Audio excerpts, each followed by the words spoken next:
Page 131, lesson 3.3, writing and evaluating numerical expressions. I'm going to call it order of operations. Basically, we're trying to make sure when we work problems out that we all get the same answer as each other. We'll get into that more in a minute.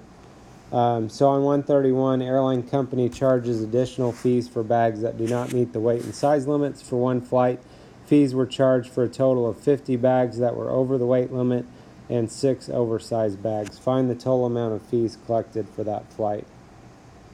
So looking at the information, we have overweight bags, oversized bags. So to figure out the total amount collected for the overweight bags, there were 50 of those bags, $49 each, so we would multiply 50 times 49. Obviously, when you guys worked that out, if you were working that out, you would write it this way. Vertically rather than horizontally like I'm doing it. I'm writing it horizontally just to make a point here in a minute of how we might do this. Then for the oversized bags, there are 6 of those, and those are $75 each. So we could do 6 times 75. What I'm doing here, writing it horizontally, this is writing it as an expression. And so we can write everything all together. What I would want to do then is note that I would be adding those together. And we'll get into this more in a minute. We're actually okay just like this. We would get the right answer. Just to be safe, just to make sure, we could put parentheses around those.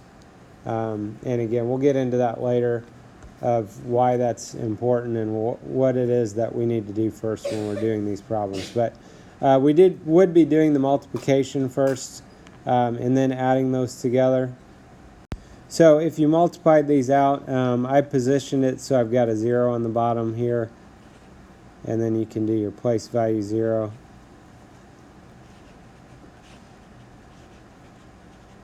And then add those together. So that's 2,450.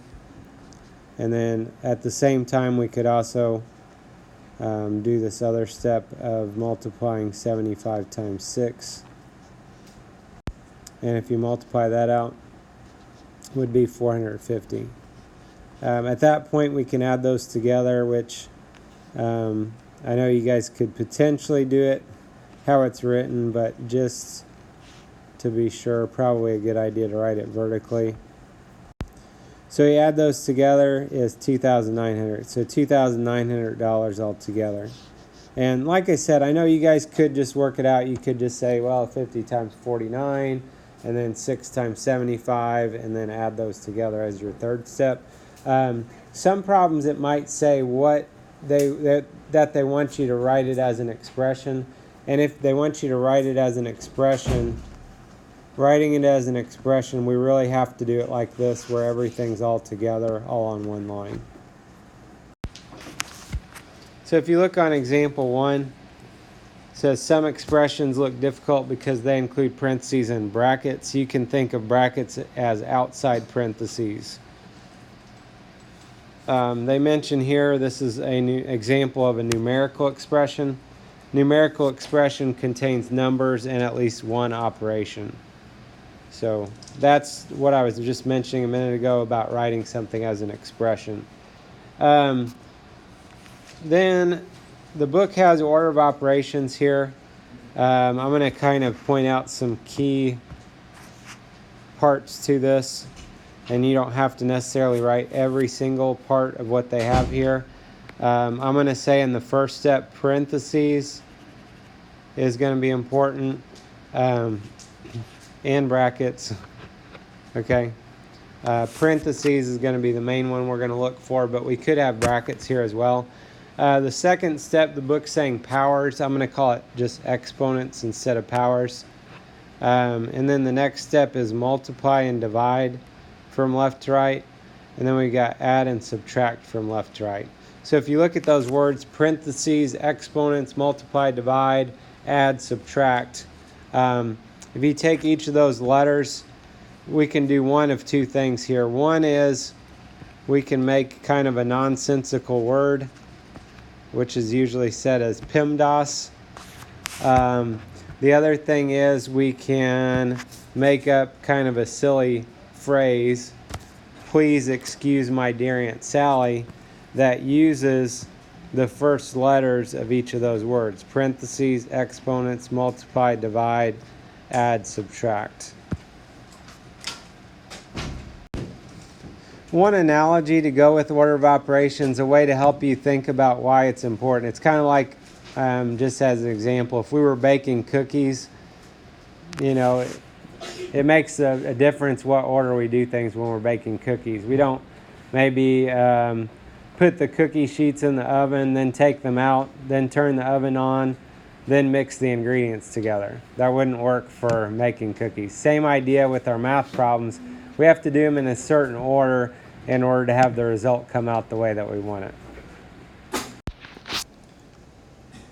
So if we look at the example, you can see what they did.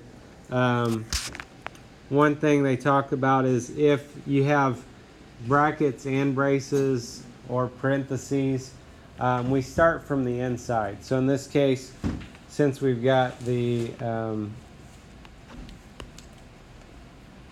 numbers in the parentheses here that are inside the brackets, we start with these parentheses first. Obviously that would probably be something we'd want to work off to the side. 3 6/10 divided by 9/10. You work that out, you'd need to move your decimals over and you could get 4. Then they finish out the parentheses and the brackets. And what I like to do when I'm doing these problems is just to mark as I'm going, mark what it is that I'm doing each step. So then we would do the 2 plus 4, which is 6. And then the next step would be we're looking for exponents. So we have exponents here, 4 squared. So that's the same as 4 times 4. So that's exponents. Then we're looking for multiplication and division from left to right. So whichever one comes first, whichever one's furthest to the left is what we're going to do first. In this case, there's only one of either multiplication or division. So we can take half of 16, which is 8. And then to finish up, we only have one thing left, so we don't really have to mark that. 8 minus 6 is 2. So if we do all the steps correctly, everybody should come up with the same result, which is 2 on that problem. So if we look at the try it, they want us to evaluate this expression. They're kind of guiding us along on this problem, giving us an idea maybe of what we need to do first. So you can probably see, again, they're starting with the innermost grouping symbols, like parentheses, brackets, braces, whichever one's furthest to the inside. In this case would be 48 divided by 6. So that would be 8. So we'll bring that down to the next line. Everything else they wrote exactly the same as it was. Now, a little different on this problem. Once we get to that point, we actually have 2 things happening inside of these brackets. We have an exponent and we have addition. So we have to look for the order of operations to tell us which one we need to do first. So order of operations, please excuse my dear Aunt Sally or PIMDOS, we would see that we need to do the exponents first. They don't really give us much working room here, so maybe we'll come off to the side and work that out. So that's the same as 6 times 6 times 6. If we multiply that out, 6 times 6 is 36. And then 36 times 6, we can work that out. So you multiply that would be 216. So we got 216 plus 8 to fill in. We're still trying to simplify in those grouping symbols. So 216 plus 8 is 224. At that point, we don't have anything really inside of those grouping symbols other than one number. So at that point, we might say there's a 1/8 right next to the 224. So that means 1/8 times 224. 224 we can put over 1. And then if you just multiply, that's 224 over 8. And then we can divide that. So 2 times 8 goes into 22, which would be 16. And we could subtract bring down our next number. Then 8 goes into 64 8 times, and that goes in evenly. So this would be 28, and then 28 minus 20 is 8. So if we did this all correctly, 8 should be the final answer for this problem. So on example 2, they want us to evaluate this expression. So similar to what we just looked at, first thing we're going to look inside our parentheses and grouping symbols. We're going to start with the innermost ones. So we'll do 6 minus 3/4 first, which is 5 1/4. Continuing inside our grouping symbols, we would do 5 1/4 divided by 2. And for that, we would want to change 5 1/4 to an improper fraction or a fraction greater than 1. So 5 times 4 is 20, plus 1 is 21 over 4. And then dividing fractions keep change reciprocal. And that would give us 21/8. You can divide that out and you will get 2 5/8 like the book has. But we're going to end up multiplying that by something anyway, so it's probably simpler just to keep it as an improper fraction or a fraction greater than 1, because we're going to have to change it back anyway whenever we go to multiply. The next thing is looking for exponents, and we have 2 of them. They're separate from each other, so we can actually do both of those at the same time. So 2 5/10 times 2 5/10. If you work that out, and you should get 6 25/100. 2 to the 5th power means 2 times 2 times 2 times 2 times 2, which is 32. At that point, we're looking for multiplying and dividing. We're going to go from left to right. We only have one of those. Like I said, this 2 5/8 needs to be as an improper fraction, so that's got to go back to 23/8. Since we're multiplying, you have an option here of reducing like factors. So you can reduce the 8 and the 32 down to 1 and 4. So 23 times 4 is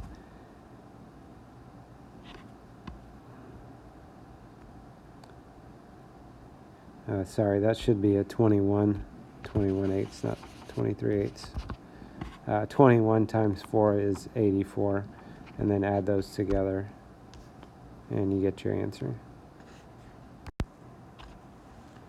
Example 3, they want us to insert grouping symbols. So this has a value of 10. So they first tried just putting around the 40 minus 7, so that we do that first. So 40 minus 7 is 33. And then be careful here, actually order of operations, multiplication comes before addition.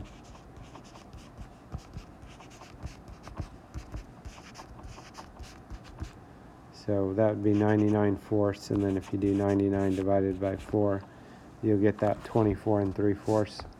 Add that to 33, you get 57 3/4, which is not equal to 10, so try something else. So next they put it around the 7 plus 33, so if you add those, it would be 40. And then if you multiply, if you want to multiply straight across, you get 120 over 4, and then you can divide that out. Otherwise, you can reduce the 40 and the 4 by a factor of 4. And then 10 times 3 is 30. 40 minus 30 is 10, so that works. So that's where we want our parentheses to be. So if you look at the try it, they want us to evaluate this expression. In this expression, if you'll notice at the end, we have a 1/3 that's in parentheses and it's being squared. This is not parentheses for the sake of our order of operations. It's parentheses so that we know it's 1/3 squared. If we didn't have parentheses, if we just had an exponent there, it would just look like the 1 is being squared and not the 3. With parentheses around it, I know that the fraction 1/3 is being squared. So to work this out, we're going to start inside of our grouping symbols and parentheses and things. The innermost ones would be 9 times 4. So 9 times 4 is 36.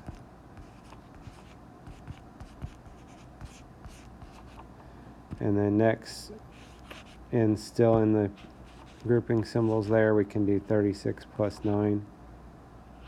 Oh, I forgot my exponent over here. 36 plus 9 is 45.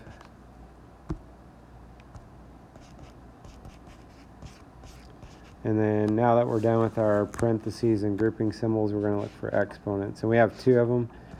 Since they're separate from each other, we can actually do those both at the same time. So 3 2/10 squared means 3 2/10 times 3 2/10.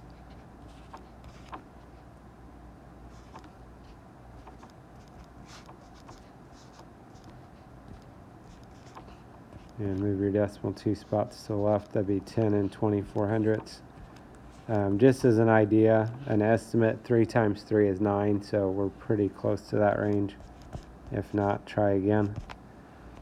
1/3 squared, 1/3 times 1/3 would be 1/9. And then we've done parentheses, exponents. Now we're looking for multiplying and dividing from left to right. There's only one multiplication over here. So the 45 we can put over 1.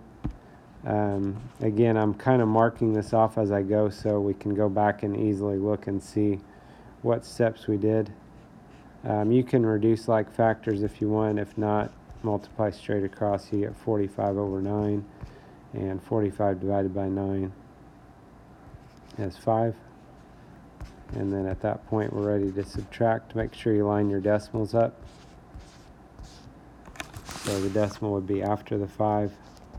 So that would be 5 2400ths.